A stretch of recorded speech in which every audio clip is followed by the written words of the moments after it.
Hey gang, welcome to an all-new episode of Devall's Collection Expansion Extravaganza right here on ToyWorldOrder.com.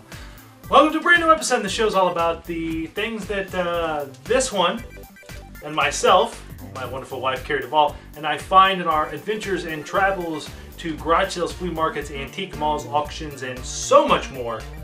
Carrie's joining me yet again for another episode to show off some of her cute stuff as well as some neat stuff that we found together over the last few months. Quite a few stuffed animals and some odds and ends this episode.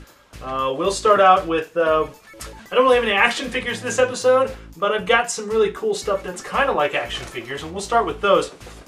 Anyone who remembers Muscle in the 80s, which were the big little bitty wrestler figures that were imported from Japan named Kanuki-man. The little rubber guys? They were originally erasers in Japan, and they were brought over here to the States and made into little collectible rubber wrestlers. So they had a wrestling ring and everything else with them. Well, those were for boys, and they made something for girls. Mattel did, and the thing they made for girls was Cuties, was the coolest ultra tiny individuals on Earth. And they made 5 different box sets of these. They didn't last long. And they didn't sell these like they did Muscles, where Muscles you could buy a big garbage can full of them. You could buy large sets of them. These literally were sold in sets of 10, so there were 10, 20, 30, 40, 50 figures all together. Mm-hmm. Yes, it's 5 different 10 packs. Yep, and there were, so the one Carrie's holding is Tiny Trendies. This one is Jim Dollies. And then we have, let's see, Rockety Rollers, which is a all-girl rock and roll band. 10 rock and roll members in there. And in here you have Melody, Piana, Jazzy, Madonna, Wannabe, Strumma, Rockababe, Punky, Teeny Tuner, and Bopper were the characters in this one. Then you had in the, let's see, is this the Jim Dollies? You had Harriet Hardbody. Sounds like a porn name. Marathon, Misfit, Goldie Gloves, Workout Wilma, Anna Aerobic. Let's see, Sweaty Betty. Sounds like a Garbage Pail Kid. That's what I was just thinking. Twinkle Toes, Bitty Builder, and Shapely Shirley. I wonder why these didn't last very long. Now, you have other ones of these, correct? I actually have a Tiny Trendies like this, and I have Bitty Babies is the other one I have. The only one I'm missing is the actual, is Lovey Doveys, which were the ballerinas and the dancers. But the trendy, see the Tiny Trendies were Debbie Deb, really cool. Too Hip, Trendy Wendy, Gotta Bop, Fashina, Ranny Rad, Modesty, Amy Awesome, and Be Cool. Did you send off for the free collector poster? I don't think they make that anymore. Here? I don't think they make it anymore. This says 1986. Yep, 86. So they were around the height of the Muscles is when Mattel did these. And I don't remember girls really going after these. Now these don't. Do they move? No, they're just rubber bendy rest, like kind of, you know, basically tiny little colorful dolls. But I found these at the Salisbury sale that we talked about quite a bit on the site and on the shows. And I think they were like, he wanted like 50 cents a piece for them, and I was like, well, might as well buy all 3. And I was like, I know I have a Tiny Trendies, but I think this box might be in a little better shape than the one I have. So I figured, well, I'll just pick them all up, and they're only 50 cents, so I'm only spending $1.50 on them. So why not? Kind of cool, I guess. It's just an odd, unique collectible. I found. See, 1986, I would have been, what, 8? Yep. I don't remember these at all. I don't remember. I have no idea what these are. I know they didn't last beyond these 5 10-packs, and that's it.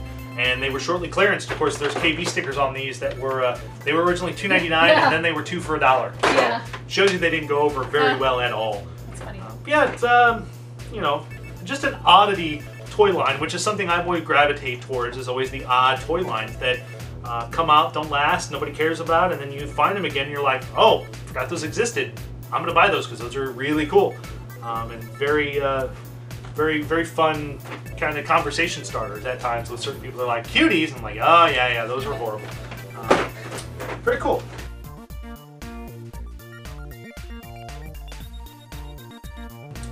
Carrie found a lunchbox recently at one of the antique malls, and unfortunately it's not in the greatest shape in the world. Yeah, it's not. It's got some stickers on it, the label's peeling off, but the fact that it was a Wuzzles lunchbox was something I really couldn't pass up. Like it's got, in all the years we've been out, we've never seen a Wuzzles lunchbox. Never seen the Wuzzles, but you can see the label starting to peel, the glue's coming loose. But for the most part, it's still, the graphics are still nice. Very colorful. Yeah, it's got a sticker on the back, and it still has the thermos. Still has the thermos to it, and the thermos is in pretty nice condition.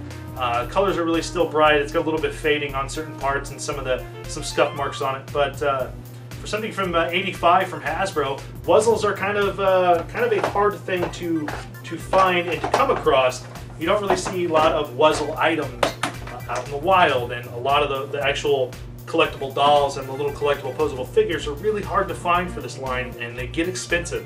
So for the fact that I think we might have paid no more than $5. Yeah. I don't think we would have paid more than that just because it's not in the greatest shape. But I mean, we've bought lunchboxes in the past that aren't in really good shape. They're just very unique lunchboxes that we don't see very often. So, and this was one of them that we picked up, and we're like, we don't hardly ever see this, and we've never seen a Wuzzle lunchbox, period. So let's just pick it up because we don't know when we're going to see it, if we're ever going to see it again for this price.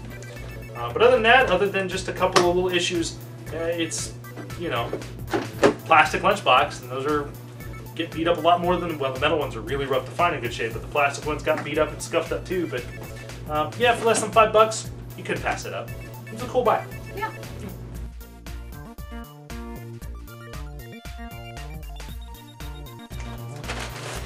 So Carrie has always liked the Smurfs. Even more so when we went to see the live-action movie, because she always likes, she loves the live-action Alvin and the Chipmunk movies. She loved the live-action Smurfs movie. She thought they were the cutest things in the world. Yeah. I do remember watching the Smurfs when I was growing up. Yes. That was one cartoon I watched. You watched, yeah. So the Smurfs, we found this at an antique mall in El Paso, Illinois, which is one we've never been to. And there was a whole bag of vintage tiny stuffed Smurfs.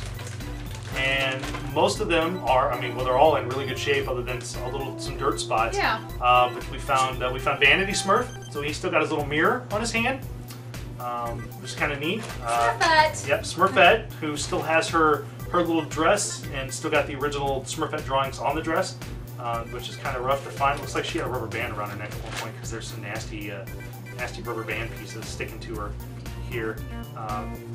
It's pretty cool. Papa Smurf. We found this Papa Smurf, as well as a tiny little Papa Smurf. This one. And we found Jokey Smurf, who actually still has his Smurf beanbag tag attached to it. This says 1983. Yep, 83, and Jokey still has his little joke gift, and it's still tied. These are hard to find because they did all come with these little accessories for them. Well, most of them did. The ones that really need them, like Handy Smurf, Vanity Smurf, Jokey Smurf, Brady Smurf had glasses on. To find them with these items are actually kind of hard because these, kids would pull these off and break them off, and you wouldn't have them, they wouldn't be holding them. So to find this bag of Smurfs, even though they're a little dirty, that they still had, Smurfette still has her little dangler that her tag was on, but the tag is gone, and her hair is still in really nice condition. Much nicer than most of the other ones that we found that are people have unbraided the hair because they came braided. So people have unbraided the hair, and she's just got this long, nasty looking hair. I think this whole bag of them, actually hers is still in there. Her tag is still in there. Oh yeah, yep. I think we paid a whole lot in $10 Yeah. And there were 5 I Smurfs. figured, yeah, $2 a piece. $2 a piece for five Smurfs. One bag, and the little bean bag was just kind of a little oddity. I don't remember these type of little bean bags, but Carrie was happy for a whole bag of Smurfs. Oh no! Oh no! We'll get him later. Kill Papa Smurf. Carrie was very happy to have a whole bag of Smurfs. I like Smurfs. She didn't have any actual stuffed Smurfs, so she kind of looked at me with these little puppy dog eyes, and she's like, "I really want it. Can I get it?" I'm like, "I get it. I don't care." I'm like, "It's a good price for 5 Smurfs for $2 a piece." So that was fun. That was a happy day for Carrie. She was very happy to get a bag full of Smurfs. Very neat.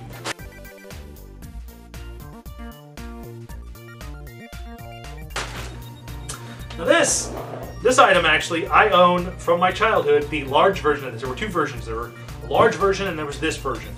Both versions of these are very, very hard to find and go for quite a bit of money on eBay, on the second market. This was a Donkey Kong doll. They were licensed. They were done in '82. I can't remember who did these. Bellstone Trading in '82 did these. And I don't remember how you got these. I don't remember if you could buy these in stores or you had to get them in arcades. You had to like win them in arcades or whatnot. But they're really, really nicely done. Nice little Donkey Kong symbol, plastic face. The fur is really nice on him, and of course he could lock his finger into his hand and he could hang on stuff. But yeah, I have the big one of this, and that was always one that I wanted. And this little one was not something that we were looking for. And usually, like I said, these go for a lot of money. So we were at a flea market here in town and happened to see this little guy sitting in a chair, like a little kid's chair. And we asked the people at the booth, well, how much for the little Donkey Kong? And the guy was like, I don't know, $2. Okay, I'll take him for $2. Yeah, we're not going to tell you that he's really worth more than that. No What offense. did you say he was worth? Like 20? $20 or $30 for this version. I think close to $50 or $70 for the big version that I have. Crazy. Yep. So I now have both versions of this Donkey Kong. One from my childhood and this one from the flea market to join him. So these are really, like I said, these are really hard to find. They're really rare. See, I didn't know that. Yeah. And it just goes to show you, if you wait long enough and are patient, eventually you're going to find something like this at your local flea market or antique mall, or even hub sales. That they have overseas. You'll find something like this for a really nice and affordable price, and it'll be well worth the wait.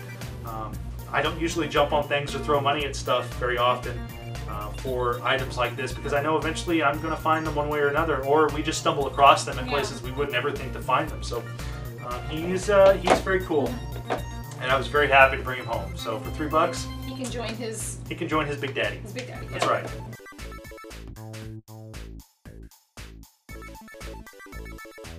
So those of you that were around in the 80s, late 70s, early 80s, remember American Greetings Corporation brought out a character line called Shirt Tales.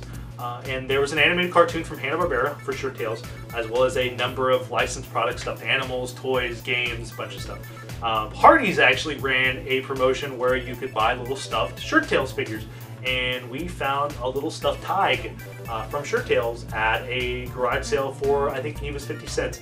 And we actually didn't know he was Hardee's until Carrie got a book of fast food premiums that wasn't McDonald's, like everyone else other than McDonald's. And we looked through it and realized, oh, these were from Hardee's. Yeah. So we have the Tig that was from there, but there were several of them from Hardee's. I think there were 4 or 5 of them from Hardee's. And I remember I had a few of these little ones when I was a kid. And I was like, well, Tig was always really cool. And the fact that all the Shirt Tales had their names on their shirts. And their shirts would always, in the cartoon, they would always say different things, like how they were feeling or what was going on. So they had magical shirts that the phrases changed on them from time to time. So Tig was very cool. And then this actually has a lot of meaning to me personally. This was from '81. And they did a whole lot of this stuff. These were Hallmark plaques, as you can see. You can hang them on the wall, or you can hang them from here. And this actually was a Shirt Tales plaque. And I don't remember which one the raccoon's name is, but he has a shirt on that says "I Love Grandpa," and it actually has a lot of meaning to me because my grandfather died when I was 12. He was my best friend growing up, and he's been gone a long time, considering I'll be 36 this year. He's been gone a long time, and I still have a very strong connection with him even though he's gone. And this is something that Grandpa was kind of the person that got you started. Yes, my grandpa was actually collecting toys and loving toys. Yep, he was the guy that got me loving toys. He was just a big kid like I was. He never grew up. He was a security. He was the head of security at a hospital. So we saw a lot of bad things in the 70s and 80s as he was working, even before he retired. And he was a really, really tall, wiry man, and he was strong, very, very strong, stronger than you would think. Because let's face it, he had to take down crackheads and everything else. But he was just a very gentle-hearted, very loving, kind man, and just a big kid. He really was a big kid.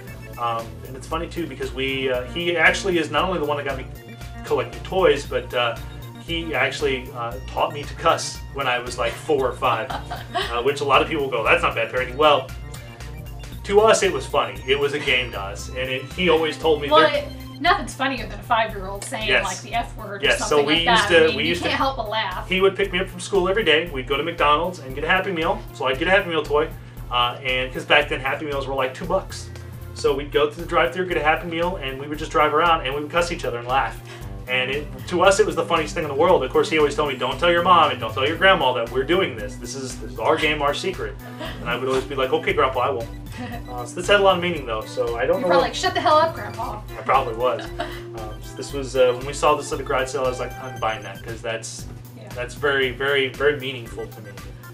So I'm sure I'll find a nice little place to hang it that reminds me. I've got a picture of my grandfather and I from when, shortly before he passed away. So I'm sure we'll hang this up together and it'll find a good place. So a lot of meaning. Getting a little serious here for you. Moving on to something funny. Look at this crazy guy with this crazy hair. This actually is another Hanna-Barbera character. This is something from Hanna-Barbera's Paw Paws. A very short-lived, very awful Hanna-Barbera cartoon. Back of his hair. Yep. It's crazy. From the late 70s, probably early 80s. This one actually is the bad guy from the Paw Paws series. These were done by Applause. 1985. Of course, you can see they were kind of an Indian tribe. He's got, on one side, he's got this little braid here, and then somebody has kind of pulled the other one off of here. So this braid is missing from him. But doing research on these Paw Paw stuffed animals, all of these are rare. They're very, very difficult to find and very expensive. Well, and remember we found this at a yard sale, and 50 cents. The lady didn't even know who he was. Didn't know who he was. I knew who he was. You kept saying this is a cartoon character, but you couldn't think of who it was. I couldn't think of the name of it. I was like, and this is a like, Hanna-Barbera cartoon. I was like, it's a Hanna-Barbera cartoon from the 80s. They I can't think of what it's from. When Carrie and I got home and started looking up Hanna-Barbera cartoons, I realized, oh, it's Legends Paw Paw. And of course, it's a very, it's not one of Hanna-Barbera's best cartoons. It's pretty awful. I never heard of it. Yeah, but these stuffed animals, they made several of them, and the stuffed animals from this line. I can't get over his hair. I think all of the ones we found for him were $50 or $60 loose just for the stuffed animal. They are very rare and very unique and very hard to find. 50 cents. So again, it just goes to show you, if people don't know what they have, they people just don't know throw what it in they a have, box. and since I gravitate towards anything 80s that I immediately recognize, 9 times out of 10, the stuff that we pick up is usually really rare and hard to find, and we're always surprised doing research to find out, oh, well, glad we only paid 50 cents for this because holy crap. Yeah. Now, is his hair supposed to look yes, like this? Yes, it's a mess. I didn't know if it was just... He is the evil witch doctor. Well, it looks like me when I get up in the morning. It does. It's scary. Oh my gosh. Very frightening. Yeah, he's kind of cool though, but for something that's really rare and hard to find. Now, what is he? He is a bear. Okay. The whole show is a group of Indian bears. Okay. And he is a bear, so... What's with the... Okay, oh, he's more... Okay, yep, I get it. Okay, I got it. So, pretty cool. But again, very rare, very hard to find, and 50 cents at the yard sale in a bin. So, and again, the value on him on the secondhand market is extraordinary and ridiculous, and I don't understand why, but they're really rare and hard to find. So I'm just going to keep him then, and maybe I'll put him on eBay later. No, she's not.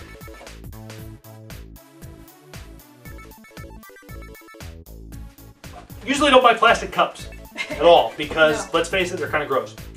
Glass cups I can wash and not worry about. Plastic cups you can't really wash because you'll start to ruin the cups because they weren't really made for constant washing, and these old cups are kind of rough to find.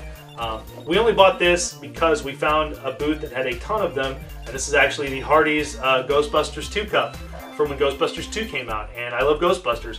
And this was Hardee's was the official Ghostbusters 2 headquarters that year, that summer. So Hardee's had all kinds of stuff in Coca-Cola. And he had a bunch of these glasses. He had like 8 of them. This was the best one he had. I think they were $1. And I was like, well, we don't buy plastic cups, but I'll buy this plastic cup just because it's Ghostbusters. And and there's not a lot of Ghostbuster merchandise like this. The Ghostbusters 2 stuff is kind of getting hard to find for parties. So this was fun. I loved this movie. A lot of people don't, but I love the second movie just as much as I love the first one. And merchandise for it was kind of hard to find. I had this probably when the movie came out, and who knows what happened to it. Probably washed it, got used, threw it away, unfortunately. To have it again is kind of neat. They hit a bunch of, that same year, they hit a bunch of little noisemakers you could press that didn't really make Ghostbuster noises, just made random noises, but they all had Ghostbuster logos on them, and that was the big thing for Ghostbusters 2. So, again, something that we don't usually buy is plastic cups, but for $1 for Ghostbusters 2, I'll buy that for $1. So there's an 80s movie reference for those of you that catch it. Not the same movie, but, you know, get my drift.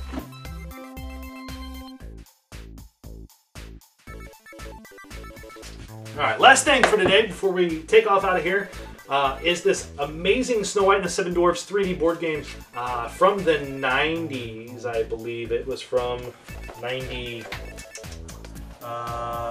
somewhere around the 90s. It was during the time when they started making a lot of these 3D board games. This was during the era of them doing Lion King and Aladdin, and I think there's a Little Mermaid one, and the Snow White one is really cool. This was actually found at the last Kane County Toy Show that myself and Pixel Dan journeyed to. And it was found in the doll booth at yeah, you really like the 3D. I do. I gravitate towards the 3D board games, and it's a very cool board game. There's a lot of pieces to it, a lot of unique pieces. Yeah, the board's kind of cool, and of course it's got all the player pieces of the Seven Dwarfs. There's a Snow White piece.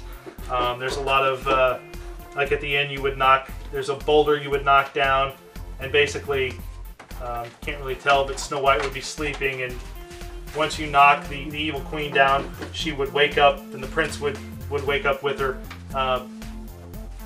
It's just one of those... 1992. 92, okay. Yeah, I always gravitate towards the 3D board games just because they're getting harder to find complete, and 9 times out of 10 the 3D board games really have some unique boards to them, the way that the boards work, the way that the gameplay works. And this is one of them. This is one of the ones that are just has quite a few unique items to it and unique gameplay to it that was worth me picking up for $9 or $10. So again, it's like, well, it's $9 or $10, I might as well buy it, and it's all there. So it's very fun and nice. And it's Disney. It is Disney, so of course, it is Disney. I really do like the 3D board games from the 90s, late 80s, early 90s. They even did a bunch of them in the 70s that I have, like Micronauts and a number of other 3D board games that are kind of cool. Licensed one 9 times out of 10 are the ones that are really worth finding and having. And are the hardest ones to find, usually complete. So Snow White and the Seven Dwarfs, and there's some other Disney ones that I want to find. There was a whole Disney Princess collection of these board games, so that's kind of why they did them this way. The Little Mermaid one is the one I'm looking for and have not found yet, complete. And trust me, I've looked for it and haven't found it. So.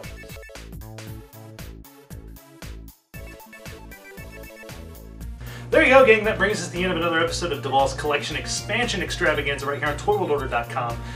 Make sure you go to youtube.com/ToyWorldOrder and subscribe to us. That helps us out and helps us continue to do this show as well as many more that we're doing. Make sure you go to ToyWorldOrder.com and check out all the great stuff going on there. The podcasts such as Dave and Devall's Toys and Collectibles, Married to the Collection with myself and Carrie Devall here that we host every other week, as well as all great original programming coming to ToyWorldOrder.com later this year. So make sure you check that out. And gang, until next time, keep digging because you never know what you're going to find. Take care.